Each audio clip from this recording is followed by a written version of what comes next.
2009 సంవత్సరంలో శాసనసభ ఎన్నికలు జరిగినాయి. ఎన్నికల తర్వాత ఓట్ల లెక్కింపుకు నెల రోజులు సమయం ఉండే. మేము అప్పుడు అన్ని లెక్కలు వేసుకున్నాం, తప్పకుండా ప్రభుత్వం వచ్చేటట్టే ఉంది. మరి ప్రభుత్వం వస్తే మంత్రులు కావాలనే కోరిక కూడా ఉంటుంది కదా. ఈ రోజు ఆంధ్రప్రదేశ్లో వాళ్ళు చాలా మంది మంత్రులు ఉన్నారు. ఒక నలుగురు మిత్రులను కలిసి రామోజీరావు గారి సమయం తీసుకున్నాం. సార్ మిమ్మల్ని కలవాలనుకుంటున్నాం మేము అని. రాండి అన్నాడు. నలుగురం కలిసి రామోజీరావు గారి దగ్గరకు వచ్చినాం. మా చూపులను బట్టి ఆయనకు అర్థమైంది వీళ్ళేదో మంత్రి పదవులకు పైరవి కోసమే వచ్చినట్టున్నారని. భోజనం పెట్టి కూర్చోబెట్టి మేము అడగని కూడా అడగలే, వారే మొదలు పెట్టారు రాజకీయాలు, ఆ విధంగా ఎన్నికలు, ఫలితాలు ఏ విధంగా వస్తాయి అనేది విశ్లేషణ ఒక రకము.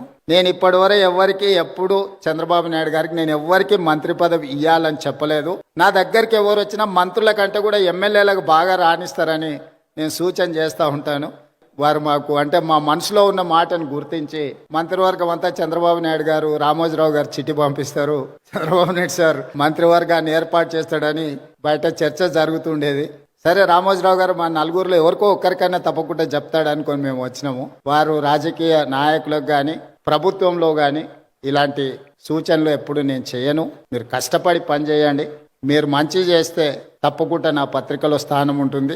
మీరు చెడు చేస్తే మాత్రం మొదటి పేజీలో స్థానం ఉంటుంది.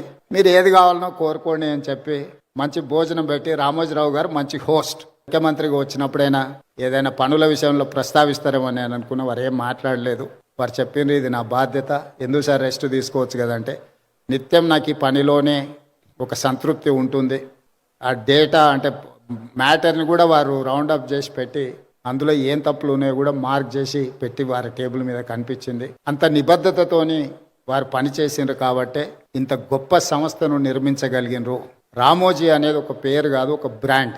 ఈ బ్రాండ్ను కొనసాగించే క్రమంలో మా వంతు సహకారం, మా సహకారం ఏం లేదు, మేము మీకు అన్యాయం చేయకపోవడం మీకు పెద్ద సహకారము. మా ప్రభుత్వం వైపు నుంచి సంపూర్ణంగా రామోజీ గ్రూప్ సంస్థలకు సంపూర్ణమైన సహకారం ఉంటుంది. Ramoji film city, Ramoji ETV కావచ్చు, ఈనాడు కావచ్చు, తెలంగాణకు హైదరాబాద్ నగరానికి ఒక గొప్ప గౌరవం.